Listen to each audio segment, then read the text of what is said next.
ازيك عامل ايه؟ متضايق؟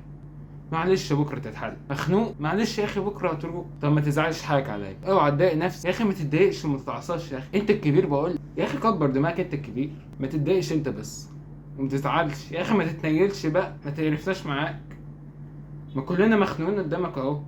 كل اللي فات ده كان نوع من انواع الاساليب اللي بتحث البني ادم على ان هو ما يزعلش وما يشيلش هموم الدنيا وما يتخنقش وما يتقرفش وما يزهقش وما يزعلش وما يتلويش وما يتقمص والكلام ده كله. انا طبعا ببقى مقدر المشاعر النبيله وان انا المفروض افهم انك انت بتواسيني وبتهديني وما تخلينيش اتعصب وكده، بس ده مش صح.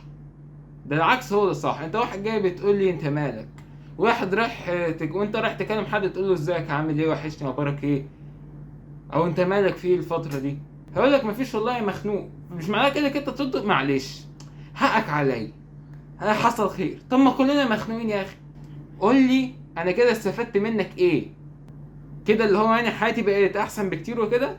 معنى ان حد يقولك ان هو مخنوق او متضايق يبقى هو عايز يكمل وعايز يقولك هو متضايق ليه، مخنوق ليه، عايز يفضفض على ايه، حاجه مضايقاه كده يعني. انما انت تقول له معلش خلاص يبقى ما تسالش. ولما انت تيجي تسالني تقول لي انت مالك او متضايق ليه واقول لك مفيش وانا شكلي متضايق، يبقى تسكت. انت مالك انت يا اخي، مش عايز اقول لك.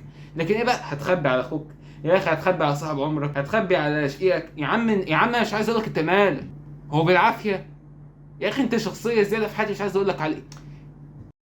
هتخبي على اخوك يا اخي، هتخبي على صاحب عمرك، هتخبي على شقيقك. انت ايه حكايتك؟ ايه حكايتك؟ قول لي ايه حكايتك؟